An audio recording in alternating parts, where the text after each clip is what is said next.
In the savage terrain of Montana Territory, 1872, a lone stagecoach rumbled across the dusty plain.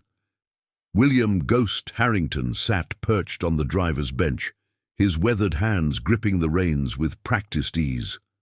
At 52, his once coal, black hair had surrendered to silver, but the piercing steel-blue eyes remained unchanged, watchful, calculating, patient. 10 years had passed since he'd commanded the infamous Ghost Riders cavalry unit during the war. 10 years of silence, of hiding in plain sight, of burying the man who had once struck terror into the hearts of enemies across 3 states. Now, he was just William the stagecoach driver, quiet, reliable, invisible. The coach carried 4 passengers. Today, a banker from Helena, a young schoolteacher heading for her first position, and a pair of brothers who claimed to be cattle buyers, but whose shifty eyes and perpetual scanning of the horizon told William a different story altogether. Before we jump back in, tell us where you're tuning in from, and if this story touches you, make sure you're subscribed, because tomorrow I've saved something extra special for you. "How much longer to Copper Creek, driver?" called the banker, his impatience cutting through the steady rhythm of hoofbeats. "3 hours, if the weather holds," William replied, his voice a gravelly whisper from years of disuse. He never said more than necessary, a habit formed from years when silence meant survival. The brothers exchanged glances, a silent communication that made William's neck tingle with familiar warning. He'd seen that look countless times before, in ambushes along the Mississippi, in night raids through Tennessee forests. The coach was being sized up for trouble. "Mighty quiet country," the older brother remarked, leaning out the window. "Don't see many patrols out this way." William offered no response. The less these men knew, the better. "You been driving this route long?" the younger brother pressed. "Long enough," William answered, eyes fixed on the horizon where dark clouds gathered. The brewing storm wasn't the only trouble approaching. As the stagecoach rounded a bend in the crude road, William spotted it, a fallen tree blocking their path, too perfectly positioned, too freshly cut. His jaw tightened as he pulled the team. "To a halt 30 yards from the obstacle. Why are we stopping?" the banker demanded. William ignored him, scanning the rocky outcroppings that flanked the road. There, a slight movement, the sun glinting off something metal. And there, behind the boulder to the right, the shadow of a man too still to be a traveler resting. "Seems we've got a blockage," William announced calmly. "I'll need to move it." He set the brake and wrapped the reins around the handle with methodical precision. The brothers were instantly alert, hands drifting to their waistbands. "We can help you with that, driver," the older one offered too quickly. "No need," William replied, reaching beneath his seat. His fingers brushed past the standard coach shotgun and instead found the worn leather handle of something smaller, more familiar. A cavalry officer's Remington revolver he'd kept oiled and loaded for a decade without ever needing to draw it. His boot touched the ground. 5 men emerged from the rocks, bandanas pulled up over their faces, rifles leveled at the coach. "Hands where we can see 'em!" shouted their leader, a burly man with a voice like grinding stones. "This is a robbery!" The schoolteacher gasped. The banker began to sputter protests. The cattle buyer brothers sat unnaturally still, their faces revealing neither fear nor surprise. William stood motionless, hands slightly raised but not fully surrendered. A decade of peaceful obscurity stretched behind him. A moment of violent clarity stood before him. He took a slow, deep breath. The kind he used to take before giving the order to charge. "Your money ain't worth dying for, old man," the leader growled, misreading William's calm for fear. "Just step aside." William's eyes, cold as Montana winters, locked onto the leader's. For 10 years, he'd kept the ghost buried. For 10 years, he'd been nobody. But as he stood in the afternoon sun, facing down the barrels of bandit guns, William Harrington felt the ghost stir within him, awakening from a long slumber.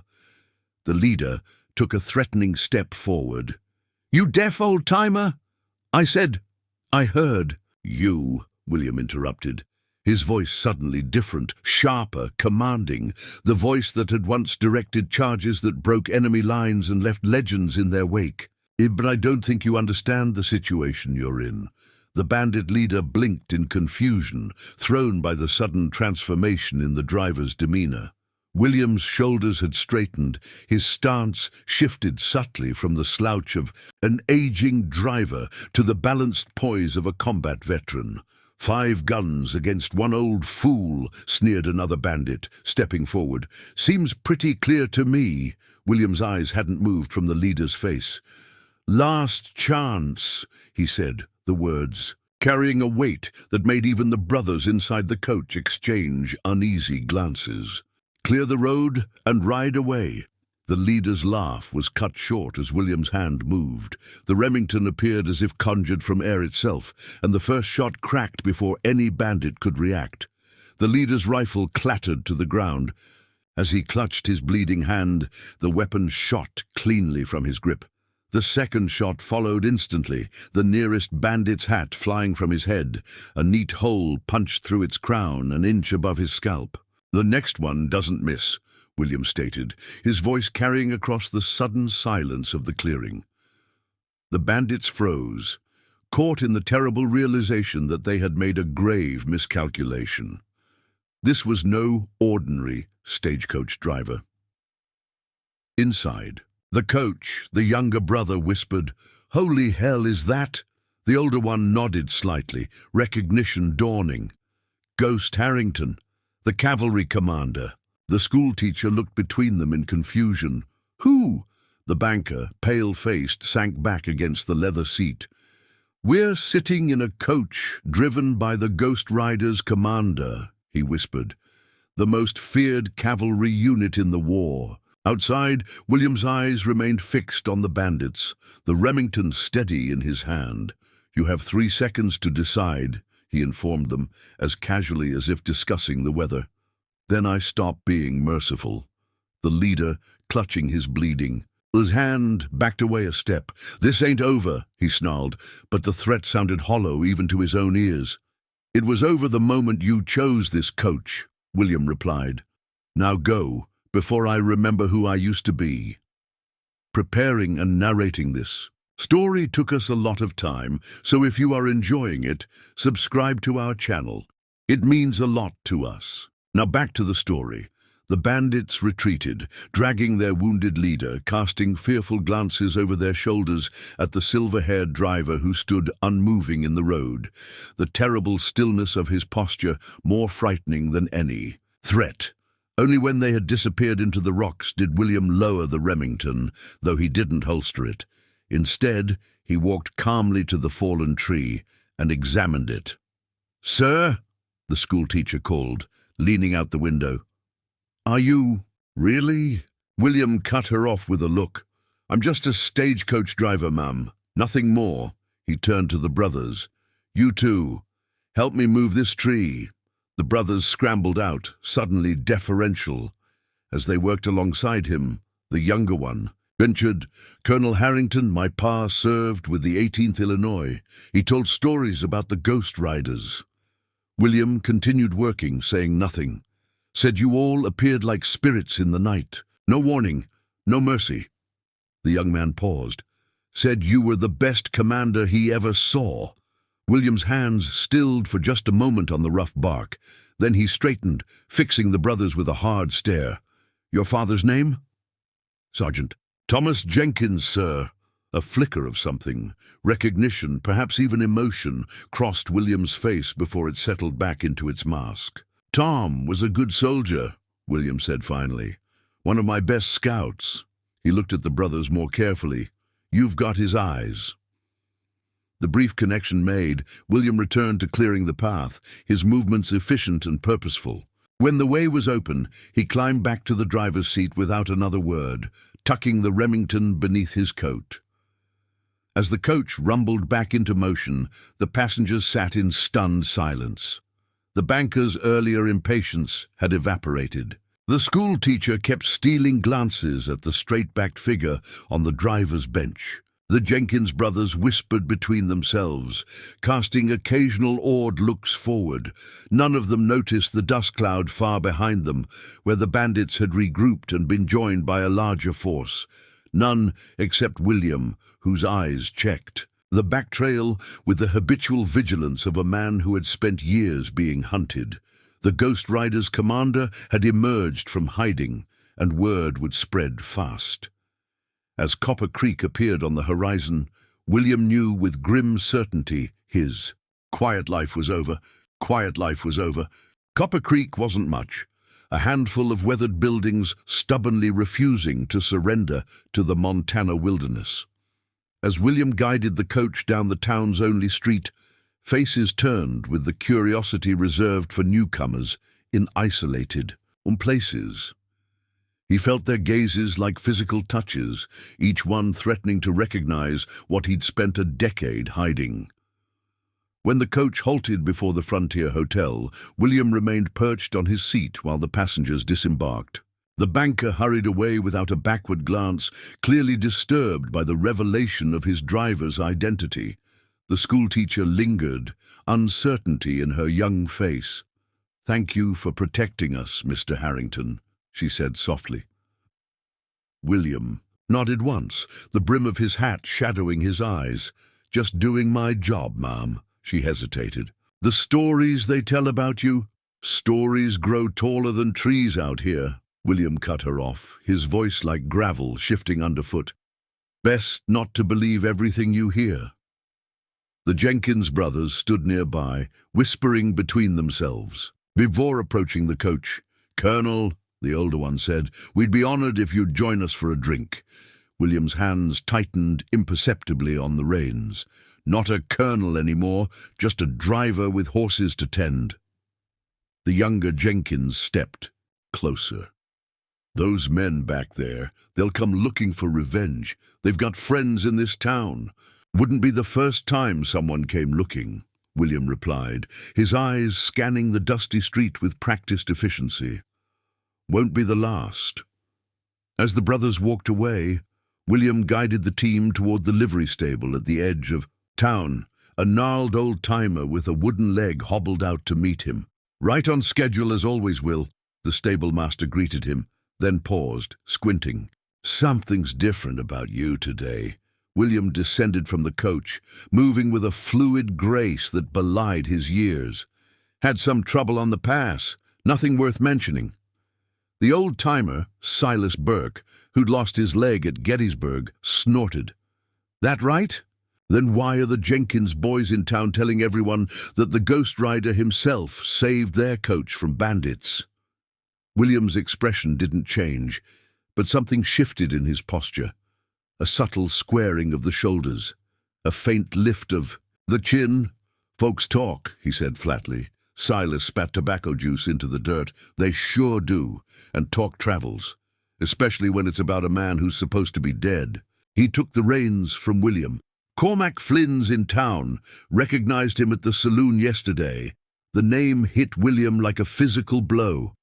Cormac Flynn, former Union intelligence officer turned bounty hunter. They'd crossed paths 3 times over the years, each encounter leaving bodies in its wake. "You sure?" William asked, his voice suddenly sharp. "Got that same scar down his face," Silas confirmed. "Been asking questions, showing an old tintype around." William's mind raced through calculations. The stage wouldn't leave again until morning. Flynn would hear about the incident on the pass before sunset. The bandits would return, strengthened and seeking revenge. "Need a room tonight," William said. Decision made. Silas's eyebrows rose. "Not heading back to your cabin?" "Not tonight." William retrieved his possessions from the coach, a worn leather satchel and a long bundle wrapped in oilcloth that he'd never before revealed in town. The cavalry saber inside had tasted blood across 3 states during the war. As dusk settled over Copper Creek, William secured a back room at Myrtle's boarding house, away from curious eyes. From the window, he had clear views of both the main street and the alley behind. He cleaned the Remington with methodical precision, each movement perfected through thousands of repetitions. The worn cavalry saber lay across the bed, unsheathed, gleaming in the lamplight. In the street below, men gathered in small clusters, their conversation rising in snatches through the open window. William caught fragments. Ghost Rider, killed. 30 men at Shiloh, worth 5,000 to the Confederacy, dead or alive. The legends had grown over the years, twisted like vines around the truth until fiction and fact became inseparable. William had indeed commanded the Ghost Riders, a special cavalry unit that specialized in night raids and intelligence gathering. They had been feared, yes, but also hated by commanding officers for their refusal to follow conventional tactics and their unorthodox recruitment of scouts from slave communities. When the war ended, old enemies from both sides had placed bounties on William's head. The official pardons meant nothing to those seeking personal vengeance. He disappeared into the Western Territories, changing his appearance and assuming the quiet life of a stagecoach driver. A man who traveled regularly, yet remained anonymous.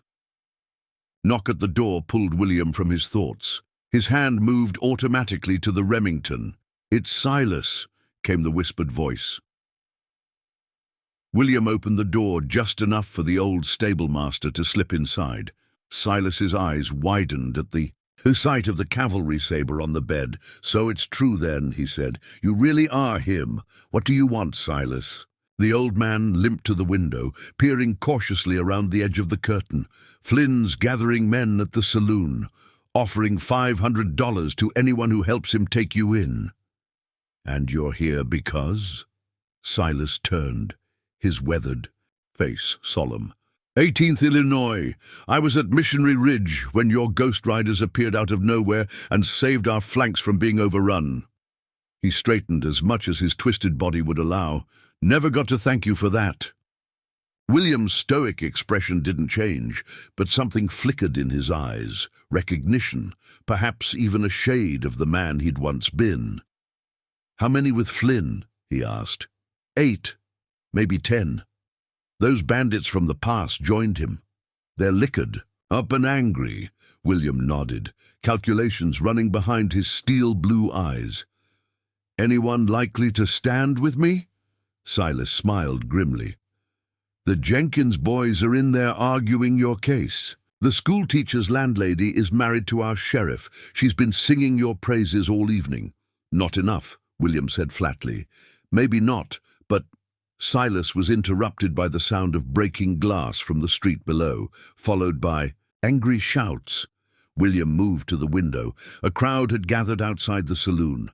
At its center stood a tall man with a livid scar running from temple to jaw, Cormac Flynn.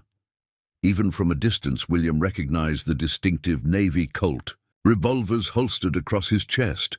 Flynn's voice carried clearly through the night air. "Ghost Harrington, I know you're holed up somewhere in this town. Come out and face justice." William remained motionless, his face impassive.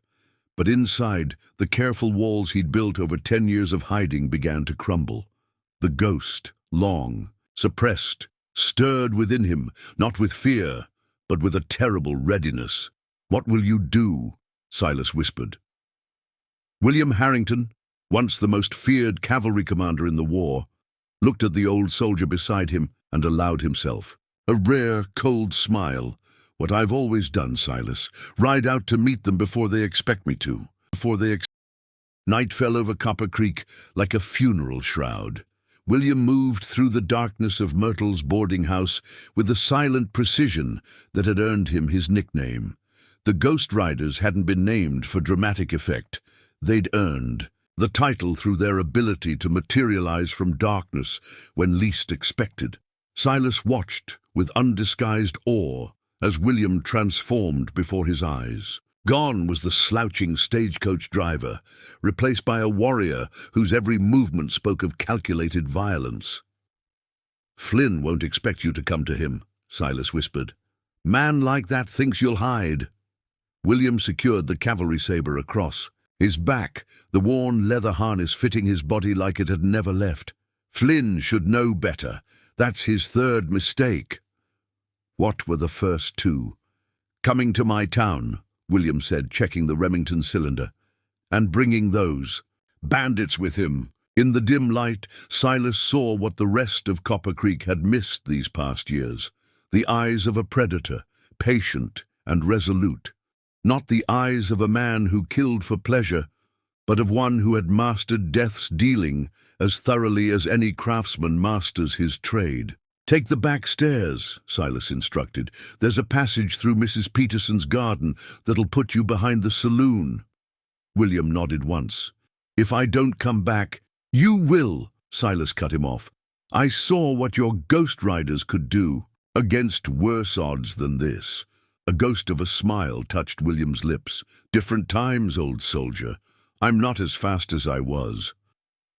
Don't need to be fast when you're smart, Silas countered. Besides, you've got help. William's eyes narrowed. What help? The Jenkins boys rallied some of the miners, men who served in the war. They're watching Flynn's crew from the shadows. For a moment, something like emotion flickered across William's face. Surprise, perhaps even gratitude. Then his features hardened again to granite. Tell them to stay clear. This isn't their fight. Might not be their choice to make, Silas replied. Some legends inspire loyalty, whether you want it or not.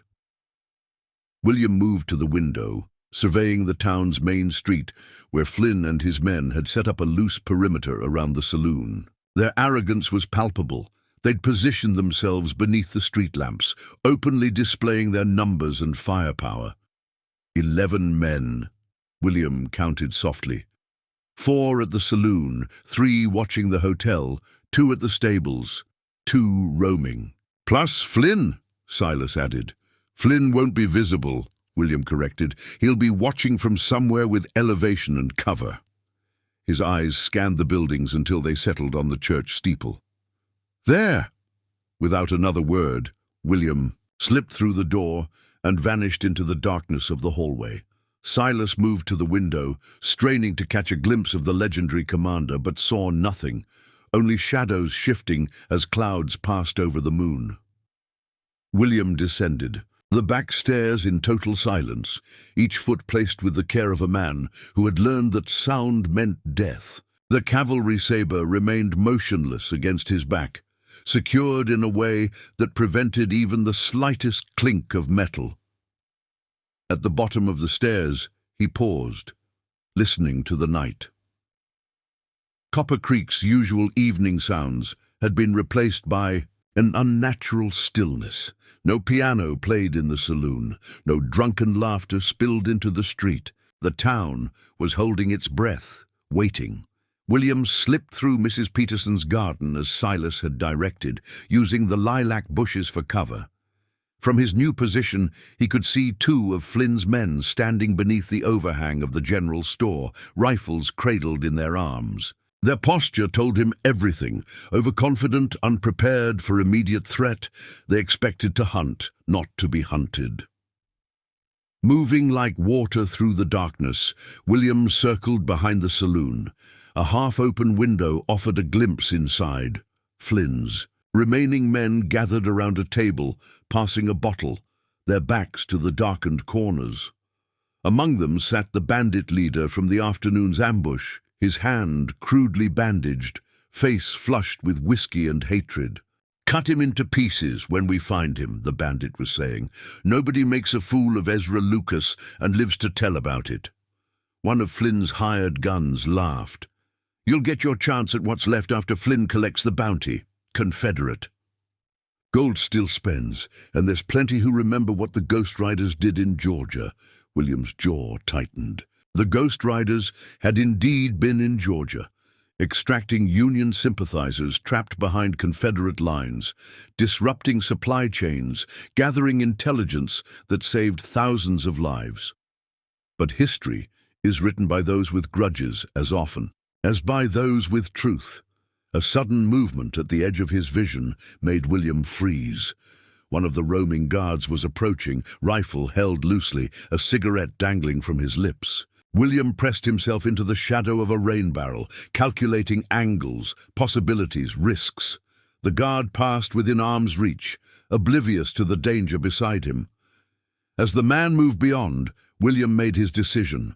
In one fluid motion, he rose from his hiding place, his left arm snaking around the guard's neck, while his right hand clamped over the man's mouth. A quick, practiced pressure on the carotid artery, and the guard slumped unconscious. William lowered him silently to the ground, appropriating the man's rifle and ammunition before securing him with his own belt. 1 down, 10 remaining. The church steeple loomed above the town, its single bell visible against the night sky. If Flynn was indeed there, he would have the high ground and clear sightlines to most of Copper Creek. A direct approach would be suicide. William's mind worked with the tactical precision that had made him legendary. He needed to even the odds before confronting Flynn. Divide, isolate, eliminate. A soft whistle from the shadows beside the blacksmith shop caught his attention, a distinctive 3-note pattern the Ghost Riders had used during night operations. William's hand dropped to the Remington, his body tensing. From the darkness emerged the younger Jenkins brother, hands raised to show he meant no threat. "Colonel," he whispered, "we've got 5 men ready to help. Ex-military, all of them." William's expression remained impassive. "I told Silas to keep you clear of this. With respect, sir, that's not your decision to make." Jenkins's eyes held a stubborn determination William recognized from countless young soldiers. "Those men with Flynn, they're not just after you. They've been terrorizing every settlement from here to Fort Benton. The sheriff's afraid of them. Nobody stands up to them." "Until now," came another whisper, and the older Jenkins materialized from the shadows, followed by 3 hard-looking men with the unmistakable bearing of veterans.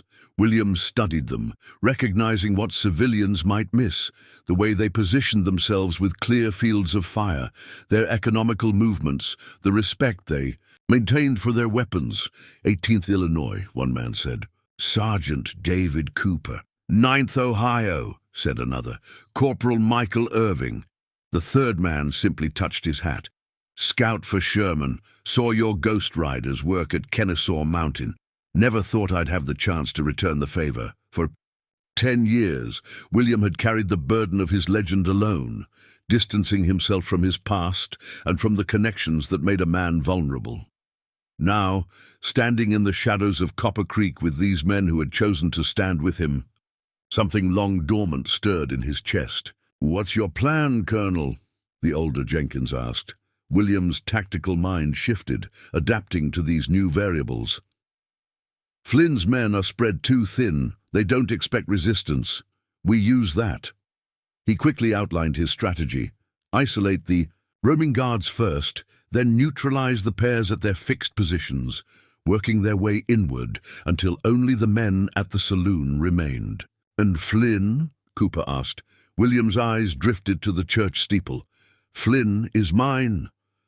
The men nodded, accepting his authority without question, the natural response of soldiers to a commander whose reputation promised competence. "Non-lethal if possible," William instructed. "These men are wanted by territorial authorities, bounties on all of them." "Bonus," Irving grinned. "Fitting that bounty hunters become the bounty." "Move out," William ordered, and the men melted into the darkness with practiced ease. As they disappeared to their assigned positions, William extracted the cavalry saber from its sheath. The worn grip fitted his hand like an extension of his arm, the blade gleaming dully in the moonlight. He hadn't carried it openly in a decade, but his body remembered its weight, its balance, its deadly purpose. The Ghost Riders were about to ride again, not as a unit, but in spirit. And Copper Creek would witness why William Harrington's name had once made hardened soldiers whisper with dread and admiration. From the church steeple, Cormac Flynn scanned the darkened town through a brass spyglass. His scarred face tightened with anticipation. $5,000 in Confederate gold for the Ghost Rider, dead or alive. Preferably dead. Flynn touched the scar that ran down his face, a permanent reminder of his last encounter with Harrington during the war. Few men had faced the Ghost Rider's saber and lived to tell about it. This time, Flynn whispered to himself, only one of us leaves alive. He failed to notice the shadow moving along the church wall below, a ghost ascending to meet him, blade in hand. The church had stood in Copper Creek since the first settlers arrived, a simple wooden structure with a steeple that pierced the Montana sky like an accusing finger. William ascended its outer wall, finding handholds in the weathered boards. With the intuition of a man who had scaled countless obstacles in darkness, each movement was precise, economical, silent. Below him, Copper Creek held its breath. The occasional glint of metal betrayed the positions of his improvised militia, veterans moving through shadows with the muscle memory of men who had survived battlefields far deadlier than this dusty frontier town. The bell tower creaked in, the night wind. William paused, listening. Above him, a match flared briefly. Flynn lighting a cheroot, the momentary orange glow illuminating the bounty hunter's scarred profile. The smell of tobacco drifted down. Should have stayed dead, Ghost. Flynn's voice cut through the darkness, startling William. I knew you'd come for me first. William froze, calculating. Flynn hadn't seen him, couldn't have. This was a gambit, words cast into darkness, hoping for a reaction. 10 years I've hunted you, Flynn continued, his Carolina drawl pronounced. In the night air, following whispers and rumors, the great Colonel Harrington reduced to driving a mail coach through backwater territories. He spat over the railing. Pathetic! William resumed his climb, each movement imperceptible, using the sound of Flynn's voice to mask any noise. 3 more feet to the platform. Your Ghost Riders scattered like leaves after Appomattox. Some found peace. Flynn's voice hardened. Others found justice at the end of a rope. William's hands tightened on the weathered wood. Lieutenant James Davis, hanged by vigilantes in Missouri. Sergeant Will Cooper, shot in the back in a Kansas saloon. The fate of his men had reached him over the years in fragments. Each death. Another weight added to his conscience. That Jenkins boy thinks you're some kind of hero, Flynn continued, unknowingly providing cover for William's advance. Told half the town how you saved them from bandits today. If they knew what you did at Prosperity Creek, they'd string you up themselves. William's jaw clenched. Prosperity Creek, a Confederate supply depot his Ghost Riders had raided. The official report mentioned only military casualties. The reality had been messier, blood-soaked, haunting. I was there, Ghost, after you rode through. Saw what your men did to those civilians. William reached the platform's edge, the Remington now in his left hand, the saber still secured across his back. One fluid movement would bring him over the railing. Nothing to say for yourself? Flynn taunted the darkness. The legendary commander. Speechless. Wasn't my men, William said, his voice materializing from the shadows as he vaulted silently onto the platform. Prosperity Creek was hit by Confederate deserters after we left. They wore cavalry uniforms they'd stripped from the dead. Flynn whirled, his hand dropping to his Navy Colt, eyes widening at the sight of William standing just feet away. A silver-haired spectre materialized from nothing. Impossible. Flynn breathed, his scarred face contorting. I was watching the stairs. You were watching where a normal man would approach, William corrected, the Remington steady in his hand. First rule of the Ghost Riders, never do what's expected. Flynn's reflexes were impressive, the Navy Colt clearing its holster with remarkable speed. But William hadn't survived a decade by being second fastest. The Remington barked once, the bullet striking Flynn's weapon with surgical precision, sending it spinning across the platform. Flynn stumbled back, clutching his stung hand. Still shooting to wound, he snarled. That mercy will get you killed. Someday, Ghost. Not mercy, William replied evenly. Efficiency. Dead men don't answer questions. Below them, the night erupted with sudden violence. Shouts echoed across the town as the veterans William had organized began neutralizing Flynn's scattered men. The tactical plan was unfolding exactly as he'd outlined. Flynn glanced toward the commotion, then back at William, his face twisting into a bitter smile. "Your new Ghost Riders lack subtlety." "They're not Ghost Riders," William countered. "Just good men tired of predators like you terrorizing their town." Flynn's second Navy Colt appeared from behind his back, a hidden weapon William had anticipated. Again, the Remington spoke, this time sending the gun skittering across the platform without injuring Flynn's hand. "2 shots," Flynn noted, a calculated gleam in his eyes. "4 left in that antique, assuming you keep it fully loaded." "More than enough," William replied, his voice devoid of bravado. Flynn's eyes narrowed, searching for weakness. "The war's over, Ghost. Has been for a decade. Why keep running?" "I didn't run," William corrected. "I chose peace." Flynn barked a harsh laugh. "Peace? Men like us don't get peace. We've seen too much, done too much." His scarred face twisted with genuine curiosity. "How do you live with it? The blood? The screams?" For the first time, William's impassive expression faltered. The question hit closer to his core than Flynn could know. How many nights had he lain awake in his isolated cabin, haunted by faces of the fallen? How many times had he questioned every decision, every order given that sent young men to their deaths? "One day at a time," William answered finally. "By doing better." Flynn studied him, something like recognition flickering across his scarred features. "They say you refused to execute Confederate prisoners at Shenandoah. That true?" William remained silent.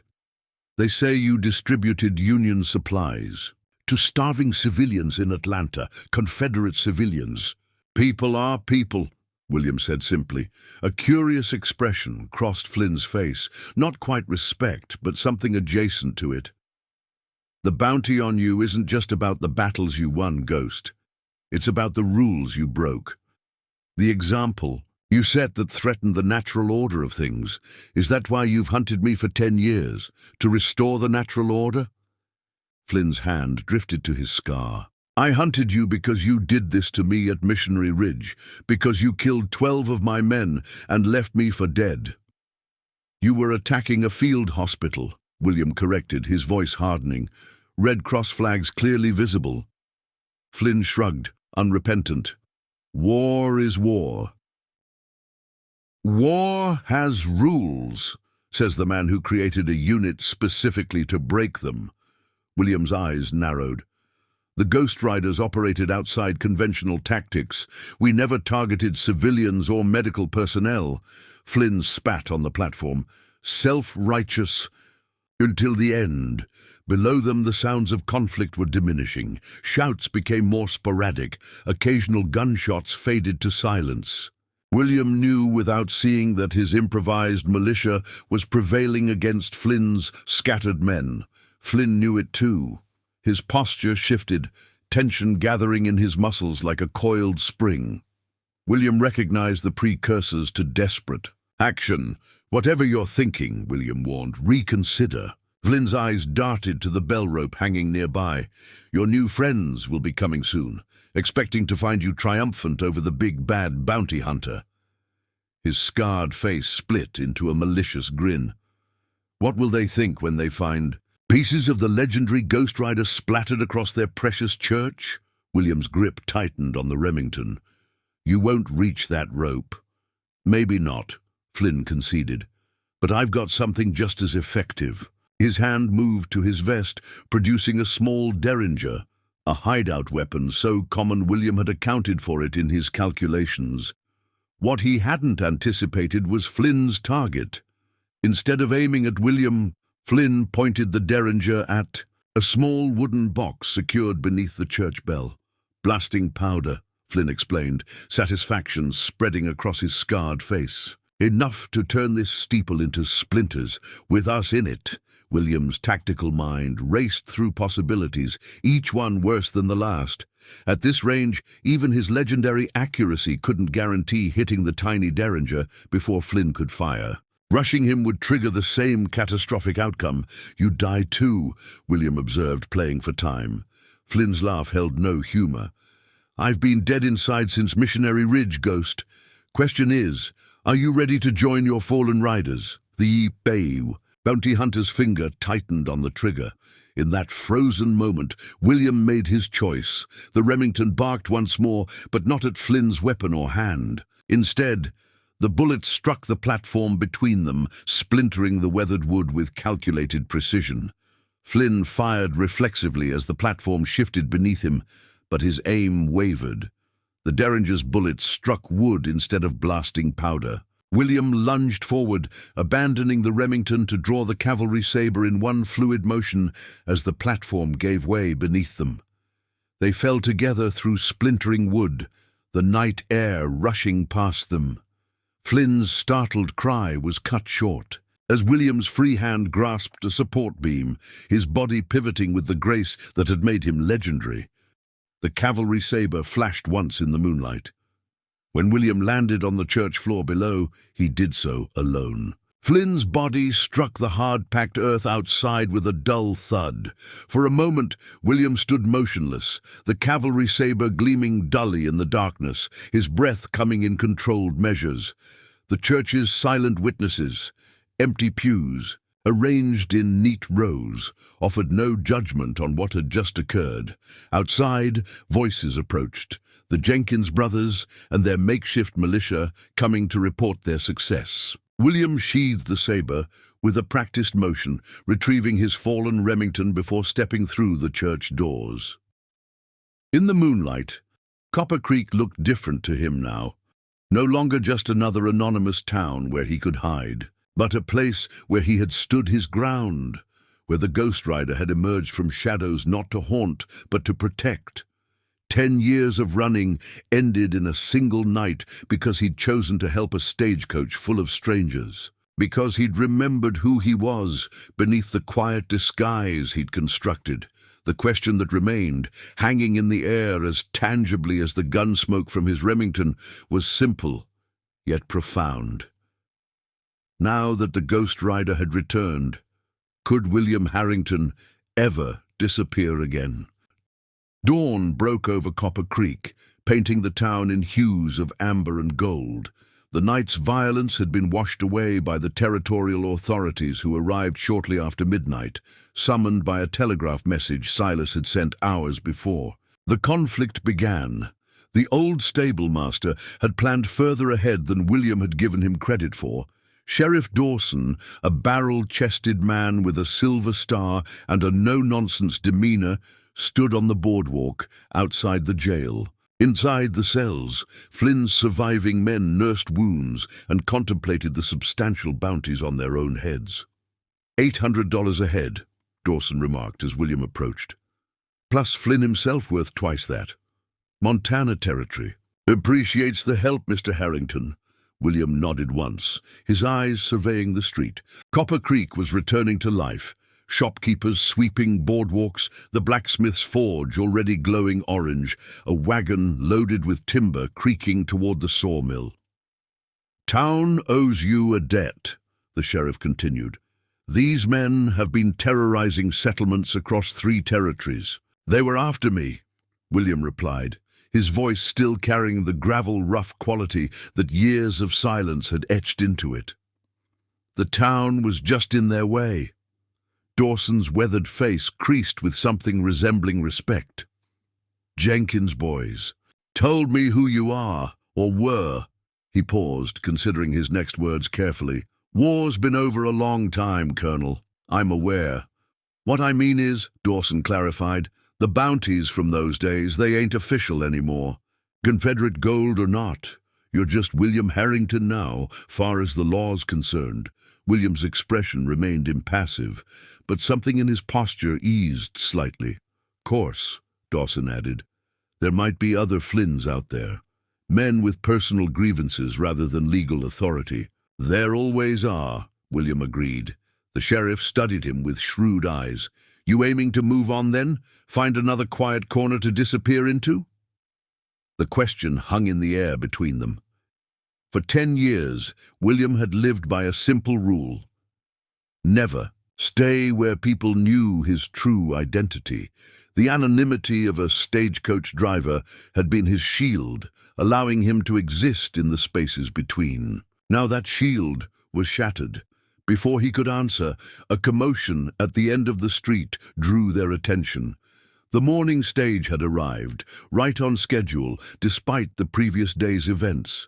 The replacement driver, a young man named Tucker, handled the team with more enthusiasm than skill. "Imagine you'll be wanting your old job back," Dawson remarked. "Tucker's liable to overturn that coach if he takes a corner too fast." William watched the stage roll to a stop before the Frontier Hotel. The passengers disembarked. A cattle buyer, 2 women in traveling dresses, a man in a banker's suit.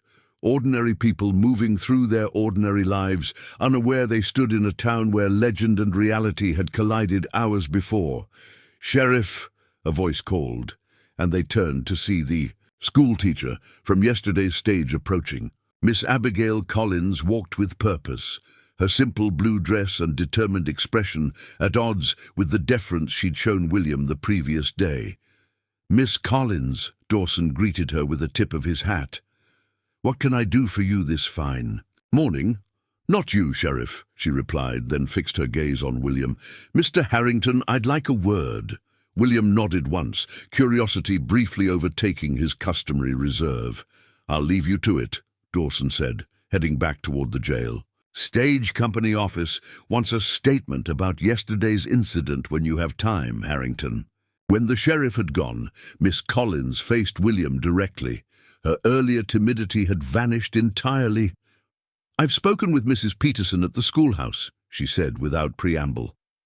"Copper Creek has 47 children of school age and exactly 0 teachers since Mr. Finch left last winter." William waited, unsure where this was leading. "These children need education," she continued. "Many of their fathers fought in the war. Some never returned." Her eyes held his steadily. "Mrs. Peterson told me about last night, about what you did for this town." "I didn't do it for the town," William corrected. "Nevertheless, you did it." She took a deep breath. "The town council has approved my appointment as schoolteacher, effective immediately. I've decided to stay." William nodded, still not understanding her purpose in sharing this. "I'm telling you this, Mr. Harrington, because I believe men like you, men who've seen war's worst, have an obligation to help build something better." Her voice softened slightly. "The children here need more than reading and arithmetic. They need examples of true courage." Understanding dawned. "You want me to speak to your students. I want you to consider that running might not be your only option." Her directness was startling. "This town could use a man with your experience." William almost smiled at the delicate way she'd phrased it. "My experience isn't something children should hear about, Miss Collins." "Isn't it?" she challenged. "The Jenkins brothers told me how you disarmed those bandits yesterday without killing a single one, how you gave that young one a chance to walk away." Her eyes held his. "That sounds like a lesson worth sharing." Before William could respond, Silas appeared at his elbow, his wooden leg thumping against the boardwalk. "Stagecoach Company's asking for you," the old stablemaster reported. "Something about your future employment." Miss Collins nodded a polite farewell and continued toward the schoolhouse, leaving William with the unsettling sensation that she'd seen through his carefully constructed walls more effectively than Flynn ever had. "Interesting woman," Silas remarked, watching her go. "Presumptuous," William countered. Silas chuckled. "Maybe, but she ain't wrong." He fixed William with a knowing look. "You could keep driving that stage if you want. Tucker's a disaster waiting to happen. Or you could do something else entirely." Silas gestured toward the town around them. "Copper Creek's growing, new mines opening up in the hills. Railroad survey team passed through last month." William's expression revealed nothing, but His mind was working through possibilities he hadn't allowed himself to consider in years. "Town needs a marshal," Silas continued casually. "Sheriff Dawson's stretched too thin, covering the whole county. Needs a man just for Copper Creek. Someone with experience handling trouble. I'm not a lawman, Silas. Weren't a stagecoach driver neither, till you decided to be one." The old soldier shrugged. "Man can be whatever he sets his mind to, especially one with your particular talents." William's gaze drifted to the mountains visible beyond the town's edge. His cabin lay in those hills, isolated, secure, familiar. The routine of his solitary existence had been a kind of peace, if not quite happiness. "Those hills will still be there," Silas said, as if reading his thoughts. "Cabin 2 could be a place to go when you need quiet, instead of a place to hide." A memory surfaced unexpectedly. Lieutenant Davis, sitting beside a campfire the night before Missionary Ridge, speaking of his plans for after the war. "A man needs roots, Colonel," he'd said. "Something to come back to." Davis never found his roots. A vigilante's rope had ended those dreams in a Missouri town whose name William couldn't remember. "Think about it," Silas urged. "Men like us, we spent too many years destroying. Might be time to help build something instead." The stage company office was a small clapboard building near the livery stable. Inside, the station manager, Herbert Wilson, sat behind a cluttered desk, sorting through waybills and mail packets. He looked up as William entered, surprise and something like relief crossing his features. "Harrington. Good. Wasn't sure if you'd be coming by." Wilson gestured to a chair. "Please sit." William remained standing. "Right, well," Wilson continued, shuffling papers nervously, "about yesterday's incident. Company policy is clear about robbery attempts. You handled it exactly as regulations prescribe." William said nothing. "The other matter," Wilson's voice dropped slightly, "regarding your previous identity." "Previous?" William interrupted, his voice carrying an edge that made Wilson flinch. "Current," the station manager offered tentatively. "Ongoing? The point is, Harrington, your military record isn't company concern. Your work has been exemplary for years. Unless," he hesitated, "unless you feel your security might be compromised going forward." The question was genuine. Wilson wasn't firing him. He was offering William the chance to gracefully exit if he felt his cover was blown. "I need to consider my options," William replied after a moment. Wilson nodded quickly. Of course. Take all the time you need. Tucker can handle the Bozeman run for now." As William turned to leave, Wilson added, "For what it's worth, Harrington, I served with the 18th. Ohio. We all heard about the Ghost Riders. What you did at Shenandoah, protecting those civilian refugees, it mattered." William paused at the door, then nodded once before stepping back into the morning sunlight. Copper Creek bustled around him, oblivious to the war raging within the quiet man who had driven their stagecoach for years. Every instinct honed through a decade of survival screamed at him to pack his meager belongings and vanish before more Flynns appeared. Logic dictated a strategic withdrawal, a new identity, another anonymous existence. Yet something held him in place, a sense that running again would mean surrender to the ghosts that had chased him across a decade and half a continent. William's steps carried him to the church, its steeple now missing several boards where he and Flynn had crashed. Inside, the morning light filtered through stained glass, casting colored patterns across empty pews. He wasn't a religious man, had seen too much cruelty inflicted in God's name to maintain whatever faith he might once have had. Still, the silence offered a place to think, to weigh choices that suddenly seemed less clear-cut than they had for 10 years. A sound behind him, footsteps, deliberately loud enough to announce a presence. William turned to see the older Jenkins brother standing in the doorway. "Colonel," Jenkins said, approaching slowly, "Town Council's meeting this afternoon. Sheriff Dawson suggested your name for town marshal." He paused. "Thought you should "No, before they make it official." William's eyebrow raised slightly. "Presumptuous of them." Jenkins shrugged. "Maybe. But after last night, folks figure you've already taken on the job, whether you wear a badge or not. And if I choose to leave, then they'll respect that too." Jenkins met his gaze directly. "But they're hoping you won't." After Jenkins departed, William remained in the church, his tactical mind working through scenarios as it had countless times on battlefields and midnight raids. The difference now was the enemy, not Confederate soldiers or bounty hunters, but his own habits of isolation, his reflexive distrust of connection. Through the open doors, he could see Copper Creek spread before him, a town that had been merely a way station in his carefully mapped existence, now transformed into something more complicated, a place where people knew his name, his history, his capabilities, a place where, despite that knowledge, or perhaps because of it, they were offering him a home. The Ghost Rider had spent a decade in shadows, visible only in the nightmares of those who had faced him in battle. Now William Harrington stood, in daylight, seen clearly for the first time in years, the choice before him as stark as the Montana sky above. Stay and become something new, or run and remain forever haunted, forever. The town council chamber smelled of pine resin and tobacco. 5 men and 2 women sat around a scarred oak table, their faces reflecting various degrees of curiosity and determination as William entered. Through the windows, the afternoon sun cast long shadows across Copper Creek's main street, where townsfolk went about their business with sidelong glances toward the meeting house. Sheriff Dawson stood as William approached, gesturing to an empty chair. "Mighty kind of you to join us, Harrington."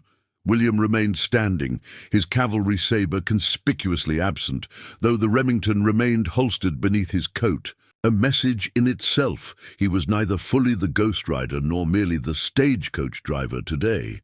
Mesher Henry Blackwood, a portly merchant whose general store had been the town's first permanent building, cleared his throat and adjusted his spectacles. "Mr. Harrington, we've called this meeting to—" "I know why I'm here," William interrupted, his voice carrying the quiet authority that had commanded men through the war's darkest battles. "Sheriff Dawson and the Jenkins boys have been busy." Blackwood blinked, momentarily thrown off his prepared speech.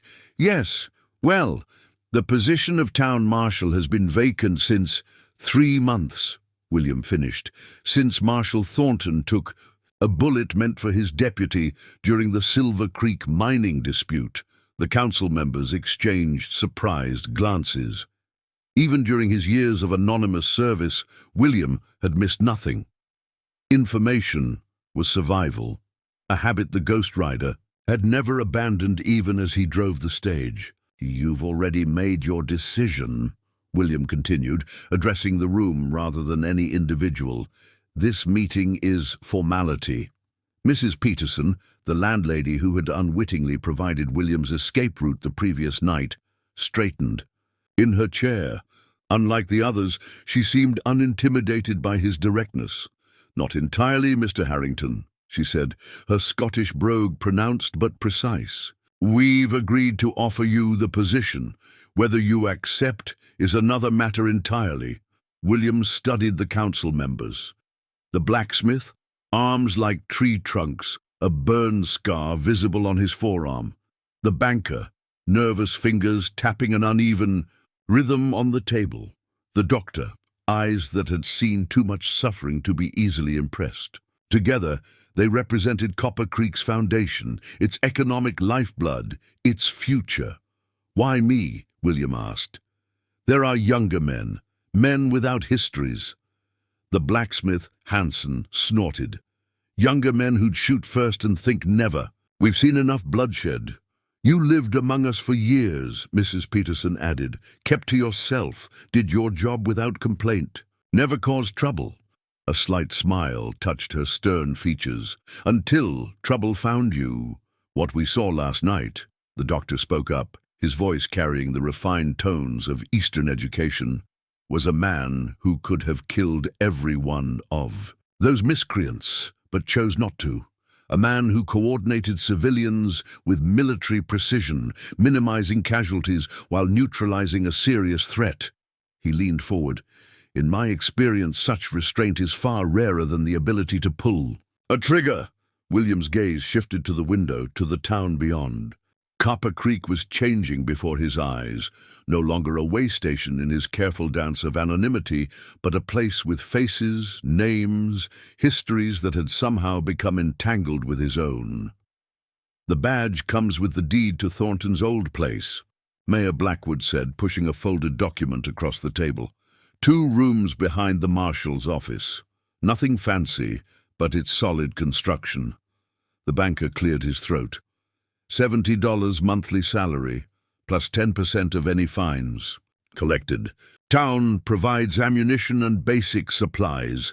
William made no move toward the offered papers. And when someone else comes looking for the Ghost Rider? The question hung in the air, the reality that had driven him for a decade, compressed into a single sentence. Sheriff Dawson answered, his weathered face solemn. Then they find a town marshal with territorial authority and 30 armed citizens who'll stand with him. He held William's gaze. And they find me, with county jurisdiction and a telegraph line to the governor's office. Copper Creek takes care of its own, Mrs. Peterson said with quiet dignity. The words struck something deep within William, a chord long untouched. How long since he had belonged somewhere? Since he had been something other than a ghost drifting through other people's lives? I need time, he said finally. Mayor Blackwood nodded. The offer stands for 3 days. After that, we'll have to look elsewhere. William turned to leave, then paused at the door. What about the stage route? Tucker'll manage, Dawson replied with a hint of humor. Might lose some crockery and frighten a few passengers, but he'll manage. The town buzzed with speculation as William emerged from the council building. Word had spread of the offer, as news inevitably did in small communities. Faces turned toward him, some curious, others openly hopeful. The schoolteacher, Miss Collins, stood outside her newly claimed domain, her eyes following his progress down the street. William headed for the livery stable where his horse, a sturdy dun gelding he'd kept at Silas's stable rather than the Stagecoach company's, waited saddled. Figured you'd want to ride up to your place, Silas explained, handing over the reins. Man needs his own space to think. William mounted in one fluid motion, settling into the saddle with the unconscious ease of a lifetime horseman. They offered. Me the badge, he said. Silas nodded. Whole town knows by now. Ain't much happens in Copper Creek stays private for long. He squinted up at William. That why you're heading to the hills? Privacy. Clarity, William corrected. The old stablemaster considered this. Ghost Riders wore cords on their uniform sleeves, didn't they? Red and black, braided together. William's expression didn't change, but his hand tightened almost imperceptibly. On the reins. How would you know that? It wasn't in any official records. Tom Jenkins, the boy's PR, he told me once, said it meant something. William was silent for a long moment. Blood and darkness, he said finally. What we moved through to complete the mission. Silas nodded slowly. Seems to me you've had enough of both to last several lifetimes, Colonel. He stepped back from the horse. But a man can't ride through shadow forever without losing his way. William had no answer for that.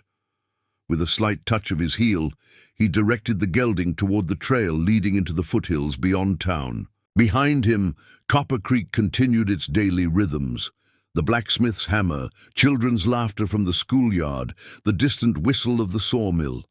The sounds faded as he climbed, replaced by wind through pine boughs and the steady rhythm of the horse's hooves. William breathed deeply, feeling the familiar tension in his shoulders begin to ease. The mountains had been his refuge for 10 years, silent, demanding nothing, offering solitude when human connections became too complex. His cabin appeared around a bend in the trail, a simple structure of hand-hewn logs with a stone chimney and a small corral for the horse.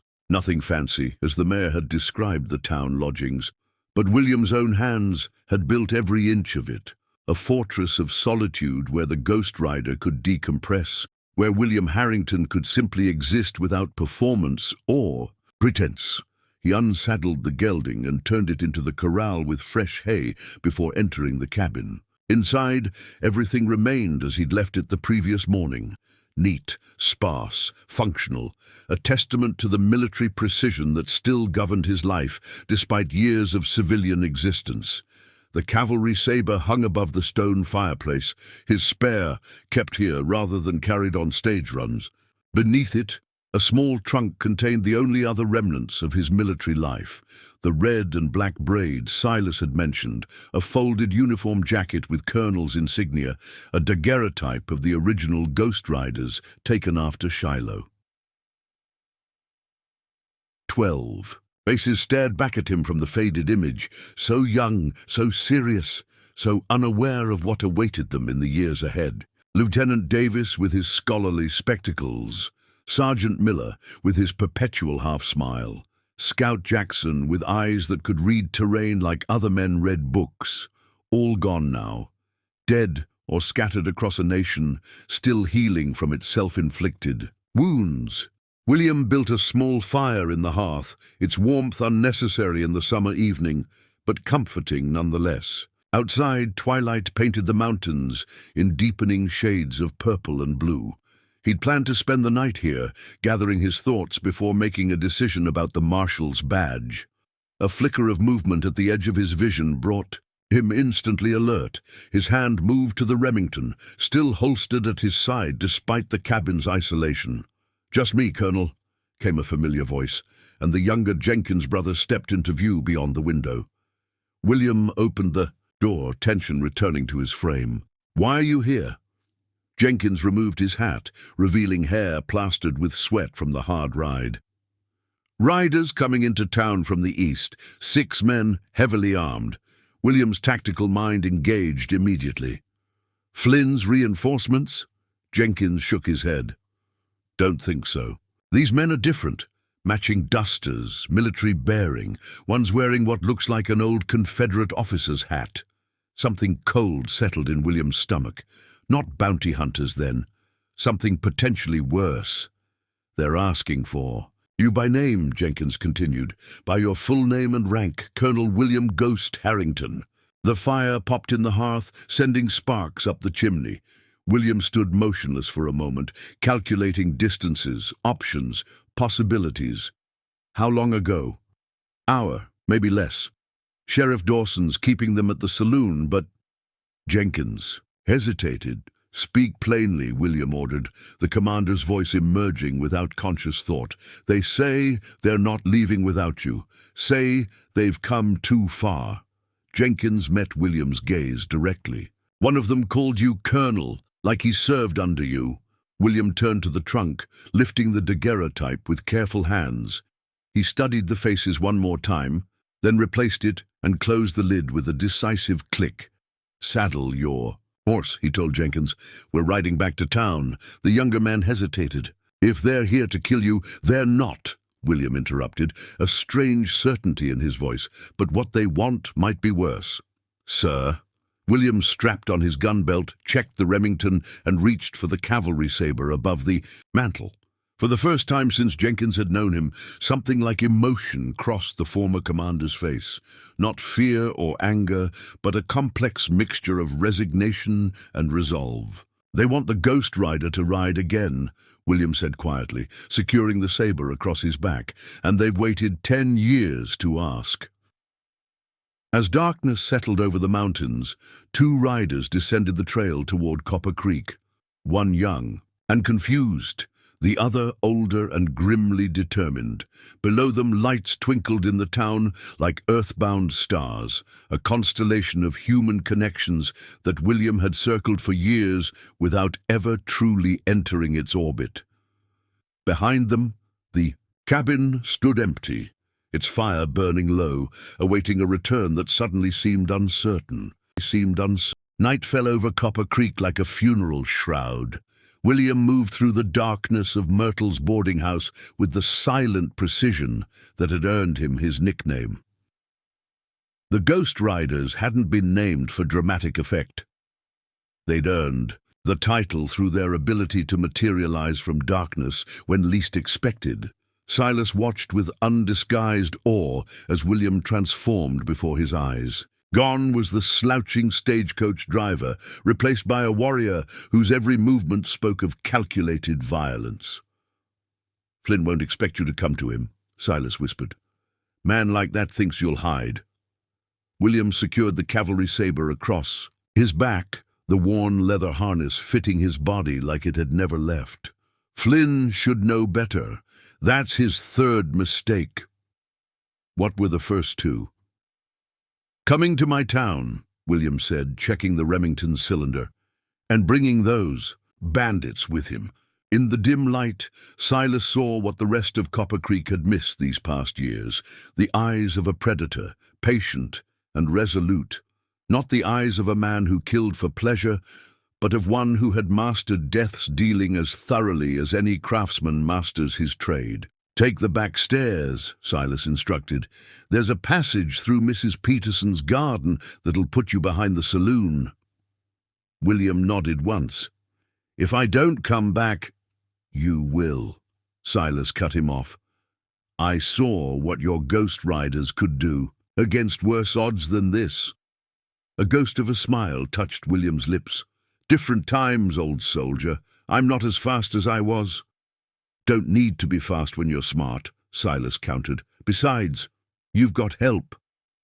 William's eyes narrowed. "What help?" "The Jenkins boys rallied some of the miners, men who served in the war. They're watching Flynn's crew from the shadows." For a moment, something like emotion flickered across William's face. Surprise, perhaps even gratitude. Then his features hardened again to granite. "Tell them to stay clear. This isn't their fight." "Might not be their choice to make," Silas replied. "Some legends inspire loyalty, whether you want it or not." William moved to the window, surveying the town's main street where Flynn and his men had set up a loose perimeter around the saloon. Their arrogance was palpable. They'd positioned themselves beneath the street lamps, openly displaying their numbers and firepower. 11 men, William counted softly. 4 at the saloon, 3 watching the hotel, 2 at the stables, 2 roaming. "Plus Flynn," Silas added. "Flynn won't be visible," William corrected. "He'll be watching from somewhere with elevation and cover." His eyes scanned the buildings until they settled on the church steeple. "There." Without another word, William slipped through the door and vanished into the darkness of the hallway. Silas moved to the window, straining to catch a glimpse of the legendary commander, but saw nothing, only shadows shifting as clouds passed over the moon.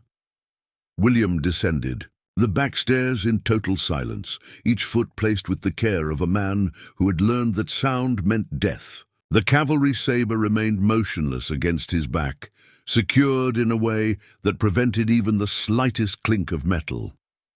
At the bottom of the stairs he paused, listening to the night. Copper Creek's usual evening sounds had been replaced by an unnatural stillness. No piano played in the saloon, no drunken laughter spilled into the street. The town was holding its breath, waiting. William slipped through Mrs. Peterson's garden, as Silas had directed, using the lilac bushes for cover. From his new position, he could see 2 of Flynn's men standing beneath the overhang of the general store, rifles cradled in their arms. Their posture told him everything. Overconfident, unprepared for immediate threat, they expected to hunt, not to be hunted. Moving like water through the darkness, William circled behind the saloon. A half-open window offered a glimpse inside. Flynn's remaining men gathered around a table, passing a bottle, their backs to the darkened corners. Among them sat the bandit leader from the afternoon's ambush, his hand crudely bandaged, face flushed with whiskey and hatred. "Cut him into pieces when we find him," the bandit was saying. "Nobody makes a fool of Ezra Lucas and lives to tell about it." One of Flynn's hired guns laughed. "You'll get your chance at what's left after Flynn collects the bounty. Confederate." And gold still spends, and there's plenty who remember what the Ghost Riders did in Georgia. William's jaw tightened. The Ghost Riders had indeed been in Georgia, extracting Union sympathizers trapped behind Confederate lines, disrupting supply chains, gathering intelligence that saved thousands of lives. But history is written by those with grudges as often as by those with truth. A sudden movement at the edge of his vision made William freeze. One of the roaming guards was approaching, rifle held loosely, a cigarette dangling from his lips. William pressed himself into the shadow of a rain barrel, calculating angles, possibilities, risks. The guard passed within arm's reach, oblivious to the danger beside him. As the man moved beyond, William made his decision. In one fluid motion, he rose from his hiding place, his left arm snaking around the guard's neck while his right hand clamped over the man's mouth. A quick, practiced pressure on the carotid artery, and the guard slumped unconscious. William lowered him silently to the ground, appropriating the man's rifle and ammunition before securing him with his own belt. 1 down, 10 remaining. The church steeple loomed above the town, its single bell visible against the night sky. If Flynn was indeed there, he would have the high ground and clear sightlines to most of Copper Creek. A direct approach would be suicide. William's mind worked with the tactical precision that had made him legendary. He needed to even the odds before confronting Flynn. Divide, isolate, eliminate. A soft whistle from the shadows beside the blacksmith shop caught his attention, a distinctive 3-note pattern the Ghost Riders had used during night operations. William's hand dropped to the Remington, his body tensing. From the darkness emerged the younger Jenkins' brother, hands raised to show he meant no threat. "Colonel," he whispered, "we've got 5 men ready to help. Ex-military, all of them." William's expression remained impassive. "I told Silas to keep you clear of this. With respect, sir, that's not your decision to make." Jenkins's eyes held a stubborn determination William recognized from countless young soldiers. "Those men with Flynn, they're not just after you. They've been terrorizing every settlement from here to Fort Benton. The sheriff's afraid of them. Nobody stands up to them." "Until now," came another whisper, and the older Jenkins materialized from the shadows, followed by 3 hard-looking men with the unmistakable bearing of veterans. William studied them, recognizing what civilians might miss. The way they positioned themselves with clear fields of fire, their economical movements, the respect they maintained for their weapons. 18th Illinois, one man said. "Sergeant David Cooper." 9th Ohio, said another. "Corporal Michael Irving." The third man simply touched his hat. "Scout for Sherman. Saw your Ghost Riders work at Kennesaw Mountain. Never thought I'd have the chance to return the favor. For 10 years, William had carried the burden of his legend alone, distancing himself from his past and from the connections that made a man vulnerable. Now, standing in the shadows of Copper Creek, with these men who had chosen to stand with him, something long dormant stirred in his chest. "What's your plan, Colonel?" the older Jenkins asked. William's tactical mind shifted, adapting to these new variables. "Flynn's men are spread too thin. They don't expect resistance. We use that." He quickly outlined his strategy. Isolate the roaming guards first, then neutralize the pairs at their fixed positions, working their way inward until only the men at the saloon remained. "And Flynn?" Cooper asked. William's eyes drifted to the church steeple. "Flynn is mine." The men nodded, accepting his authority without question, the natural response of soldiers to a commander whose reputation promised competence. "Non-lethal, if possible," William instructed. "These men are wanted by territorial authorities. Bounties on all of them." "Bonus," Irving grinned. "Fitting that bounty hunters become the bounty." "Move out," William ordered, and the men melted into the darkness with practiced ease. As they disappeared to their assigned positions, William extracted the cavalry saber from its sheath. The worn grip fitted his hand like an extension of his arm, the blade gleaming dully in the moonlight. He hadn't carried it openly in a decade, but his body remembered its weight, its balance, its deadly purpose. The Ghost Riders were about to ride again, not as a unit, but in spirit, and Copper Creek would witness why William Harrington's name had once made hardened soldiers whisper with dread and admiration. From the church steeple, Cormac Flynn scanned the darkened town through a brass spyglass. His scarred face tightened. With anticipation, $5,000 in Confederate gold for the Ghost Rider, dead or alive. Preferably dead. Flynn touched the scar that ran down his face, a permanent reminder of his last encounter with Harrington during the war. Few men had faced the Ghost Rider's saber and lived to tell about it. This time, Flynn whispered to himself, only one of us leaves alive. He failed to notice the shadow moving along the church wall below, a ghost ascending to meet him, blade in hand.